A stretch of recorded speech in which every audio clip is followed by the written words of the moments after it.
உனக்கு மந்திரம் ஓதி வைத்து நிற்க வேதத்தை எங்க விட்ட? வேதத்தை விட்டு விட்டு இந்த வேந்தனை வந்து எடுத்தாயா? ஒரு சாய்சர் நெறிமுறைகளை சதிகாரன் வந்து எடுத்திருக்க. உனக்கு ஒண்ணு சொல்றேன், இந்த தொழிலை விட்டு உனக்கு வேலை கிடைக்கலன்னா, எனக்கு வேலை கிடைக்கலன்னா ஒரு கடை வச்சுக்க வேணும்னு. ஒரு கடை வச்சு 4 பேருக்கு எச்சியலை எடுத்தேன்னா உனக்கு நன்மை கிடைக்கும், அதுல புண்ணியம் உண்டு. இந்த வேதத்தெல்லாம் விட்டுட்டு வேந்தனை வந்து அடுத்திருக்க சண்டான 105 பேருக்கு வாத்தியாரு சர்வசாதாரணமான ஆள் இல்ல. வாத்தியார் வாத்தியார்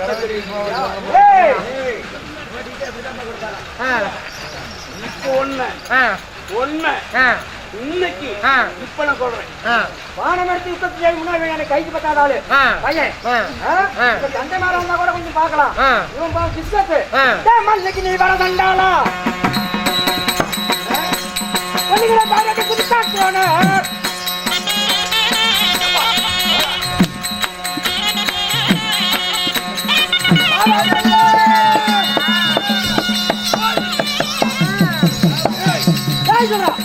குடிக்காட்டு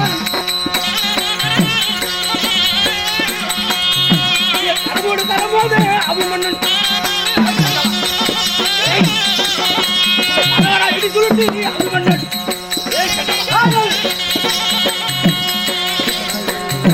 சுருட்டி அபிமன்னன்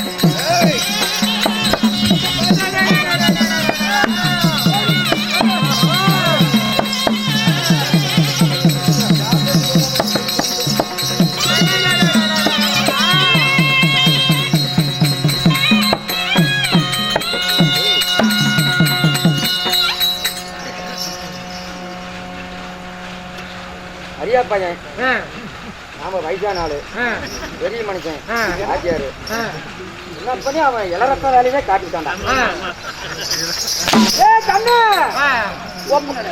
ஒப்பனுக்கு வாக்கியாடுறா, கையா ஒப்பனுக்கு வாக்கியாடுறா விட்டுறா. இன்னும் வரமாட்டேன், உன் குடத்தை கண்டுக்கிட்டேன். 7 ஜென்மம் எடுத்தாலும் நான் இன்னும் வரமாட்டேன். ஒண்ணு சொல்றேன், 105 பேருக்கு வாத்தியாரு வாத்தியாரா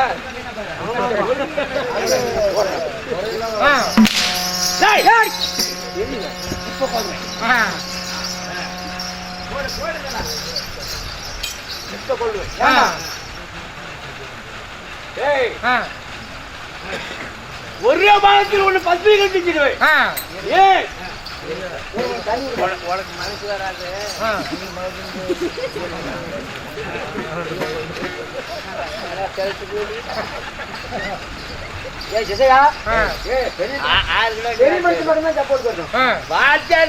சொல்லினா வாக்கால ஓடி கம்மியா அப்புறம்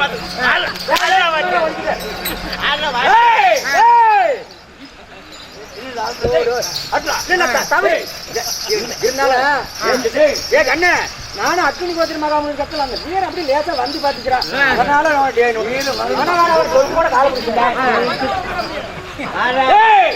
இப்ப கொள்ளுவேன் உனக்கு நான் பாத்துக்கிறேன். ஒரே ஊருக்காங்க கொண்டுடுவேன்.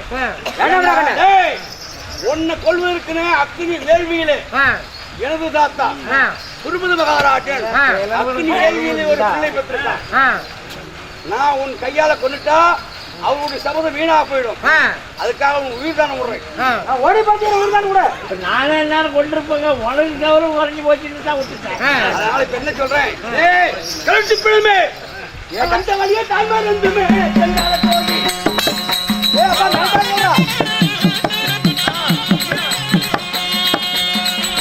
பார்த்து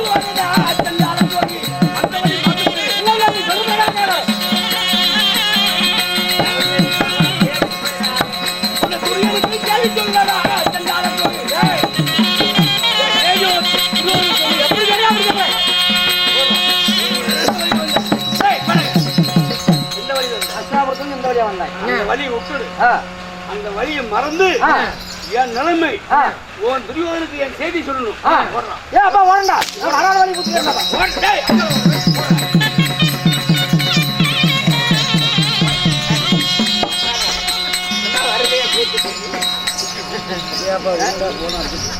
வேறு வேறு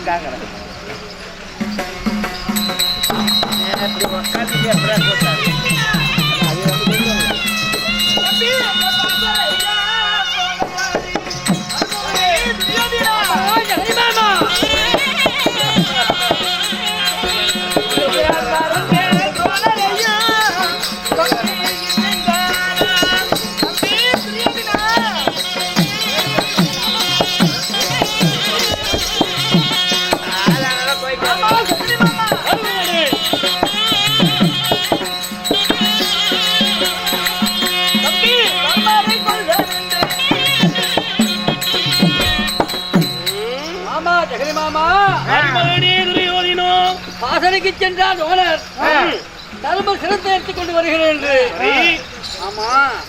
எப்படியாவது இன்னைக்கு 9 சூஸ்திரத்தை கற்றவர்கள் தலையோட வருவார் தலையோட வந்தார் இன்னைக்கு அறுக்கிறது.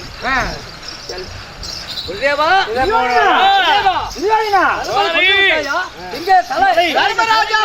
எடுத்து விட்டாயா குருதேவா? வந்துகிட்டு முத சொன்ன பாரு அந்த பசங்க ஏமா சொன்னேன் தலை தலை வருது இங்க மேல கண்ணி போனவனுக்கு என்ன வந்து அது சொல்லிட்டு கிடக்குறேன். அந்த மூச்சு விட்டல் மாதிரி அடிக்கிட்டு பரவாயில்லையா? வயர புடி கட்ட கட்டணும்னு போல அந்த வீமார்ஜுனே இருந்தா கூட பரவாயில்ல. ஒரு கை பாத்திருப்பேன். ஆனா பார்த்தா ஒரு கருத்தோட பையன் தான் அடிச்ச மாதிரி தான் அந்த அண்ணன் அப்படி மூச்சு விட்டுச்சு. குருதேவா என்ன சொல்றீங்க? முடியலப்பா என்னால ஆகாது. உங்களையே அடித்து விட்டா என்னைக்கு பாருங்க 9 சூஸ்திரங்களை கற்ற நீங்களே இப்படி அடிபட்டு வந்து விட்டேன் என்று சொன்னா அத்திபுரத்தை அரசால வைக்கிறோம் என்று சொல்லி இருக்கிறோமே, துரியனுக்கு எப்படி நாட்டை பட்டாபிஷேகம் செய்தது? உயிர் மிஞ்சியே போறது முடியாது.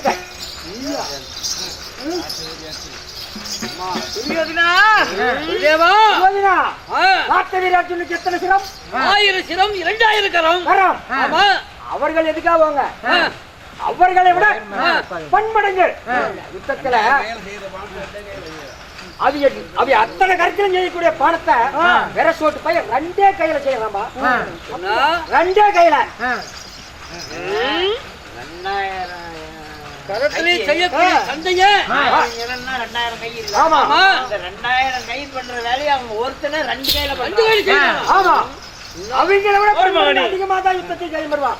உண்மையாகவா? உண்மையாகதான். என்னால முடியவில்லையா? என்னால உயிர் படைச்சு வந்த மாதிரி அதை பார்த்துட்டு போ. ஆமா மாமா ஜெகனி மாமா வருமானே துரியோதனா மாமா அந்த பாண்டவரை கொல்ல எனக்கு வழி என்ன சொல்வாயே?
Whoa!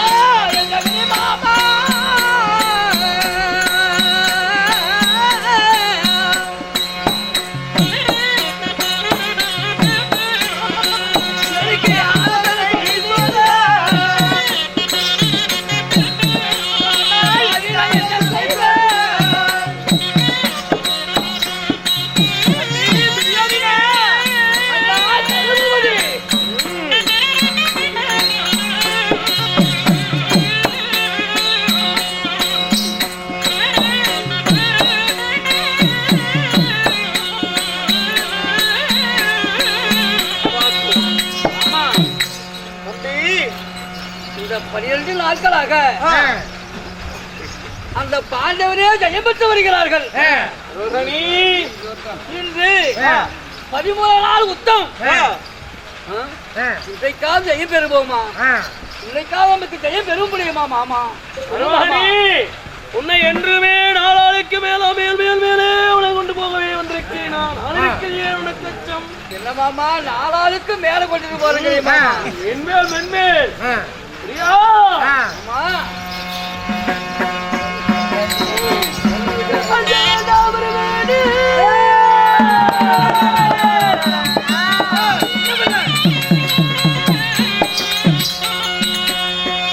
அஞ்ச வேண்டாம் வருவானே அருகிலே நான் இருக்க.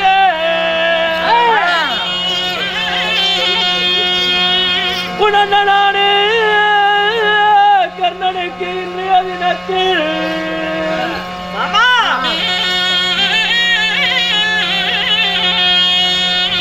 பட்டு முதலித்து பாசரை அனுப்பி வைத்த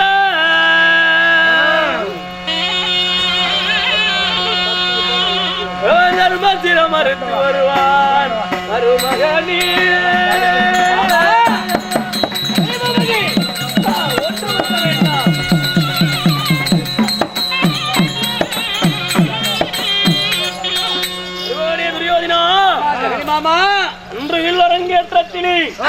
அதாவது இழிவுபடுத்தி பேசினார் என்று பீஷ்மர் இருக்கும் வரை நான் யுத்தத்தில் இறங்க மாட்டேன்.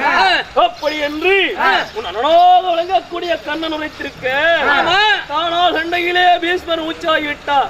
தெற்கு மேல் என்ன விட்டா சிங்கம் தீர்வது போல் உன் அண்ணனாகப்பட்ட கண்ணனுக்கு இந்த தினத்திலே அதாவது நிறுத்தி அந்த தர்மசனத்தை எரித்து வா என்று சொன்னால் போதும் இச்சமையே அவரால் முடியும்.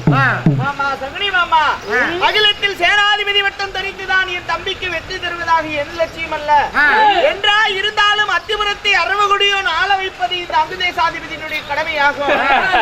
தம்பி துரியோதனா, இப்பொழுதே சென்று பாசறையிலே இருக்கும் பாண்டவரின் தமையன் அந்த தர்மருடைய சிரத்தை யார் முன்னிருந்தாலும் வெற்றி கொய்து விட்டு தர்மரை கொண்டு வருகிறேன்.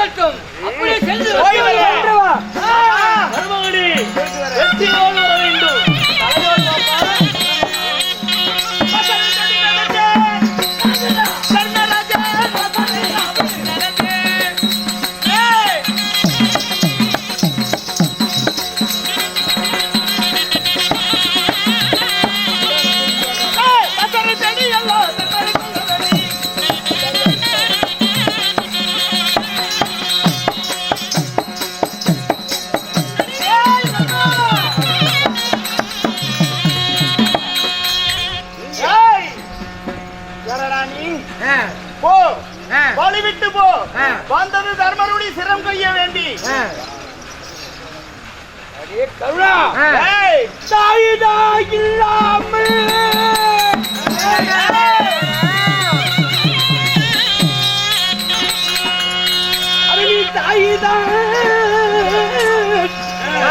இல்லாமல் தண்ணியில் மிதந்து வந்து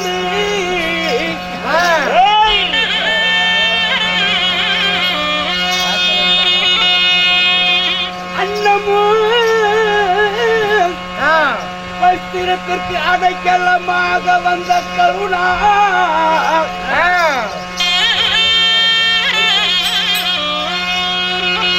புது பெருந்துறையனுக்கு தோழனாக வந்து சேர்ந்து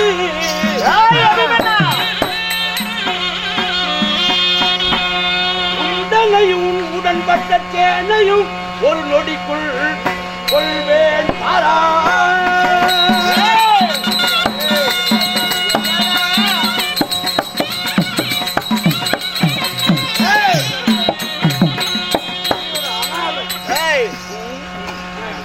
தாய்தான் இல்லாம தண்ணீர் மிதந்து வந்த இந்த அன்னமும் வஸ்திரத்துக்காக அடைக்கலமா துரியோதன்கிட்ட வந்த எடுத்து துரியோதனுக்கு தோழனாக வந்திருக்க இன்னைக்கு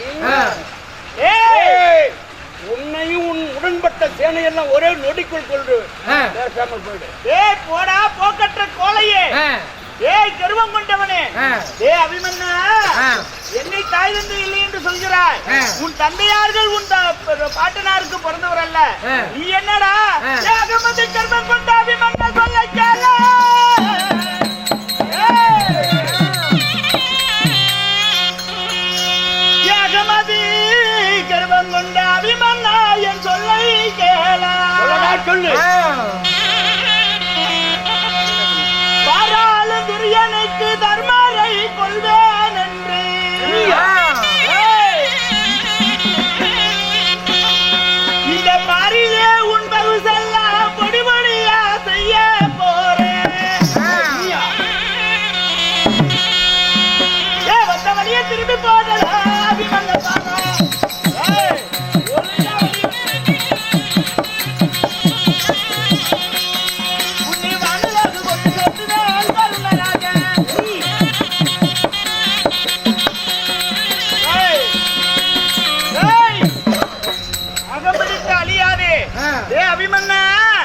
சொல்லு. அர்ஜுனனுக்கு பிள்ளையாக பிறந்து விட்டேன், அகிலத்தில் என்னை இழிகுலத்தான் என்று பேசிவிட்டால் மட்டும் நீ பெருமை கொண்டு இந்த பரந்த உலகத்தில் வாழ்ந்து விடுவாய் என்று எண்ணாதே. அரவ கொடியோனுக்காக என் உயிரையும் கொடுத்து நாட்டையே பட்டணத்தை வைப்பேன். என்னடா வழிவிட முடியுமா முடியாதா? மரியாதை சொல்ல நீ போக முடியும் முடியாதா? பரந்த உலகத்திலே உன் தந்தை மட்டும்தான் எனக்கு எதிரி என்று இருந்தேன். உன் தந்தையை கொல்ல முன்னே உன்னையும் கொன்றுவேன். நீ கொள்கிறாயா? என்னை கொள்வது நீ ஏமாத்திரம். பேசாமல் ஓடிடு. ஏய்